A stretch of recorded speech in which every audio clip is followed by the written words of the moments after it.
Audio 1.06.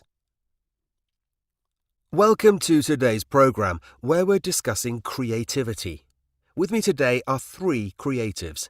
We've got Daisy Pennant, a marketing manager, Eddie Kemp, who writes code and designs smartphone apps, and last but not least, we have Ella Bowman, a journalist. To get the ball rolling, let's start with Eddie. Eddie, what exactly is creativity?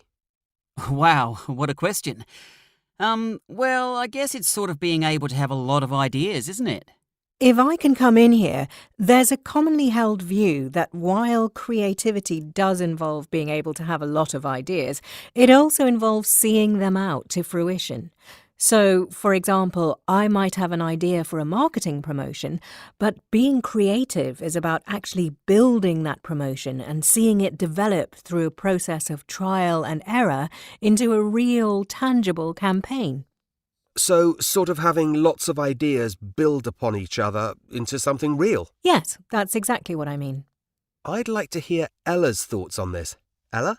I'm with Daisy on this. Creativity is so much more than just having ideas.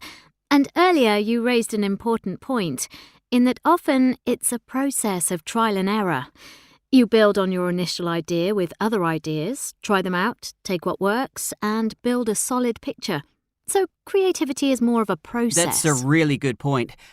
Sorry, I didn't mean to cut you off, but yes, it is a process. I often find that the hardest part is having that first idea.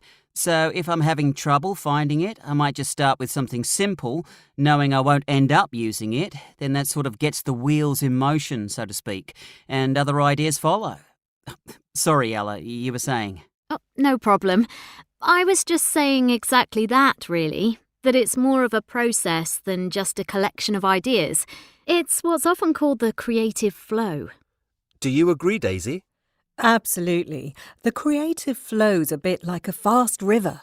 Once you're in, the river will carry you in its flow. But sometimes that first piece of inspiration is the hardest, like jumping in the water, so to speak. Let me pick up on that, if I may. I know you probably get asked this all the time, but where do you get inspiration from? Daisy? That's the really big question, isn't it? And the answer for me is everywhere. I read, I watch videos, I watch people. For me, if I'm trying to come up with ideas for a story, I almost always draw from my experience.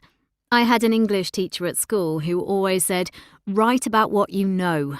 And I think that's always guided my writing and made it feel more personal and engaging for my readers. Something they can relate to, if you will. Interesting. If I can just bring Daisy back in, is that something you draw inspiration from too? Well, what I started to say was that yes, I soak up inspiration from everything, and that includes my own experience.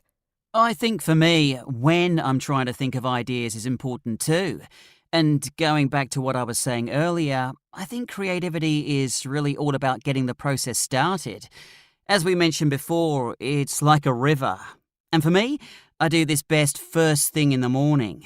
That's when I can have that initial idea, then get things moving so that more ideas come to me. Interesting. Now, to go back to my earlier point about what exactly creativity is, do you think it's something that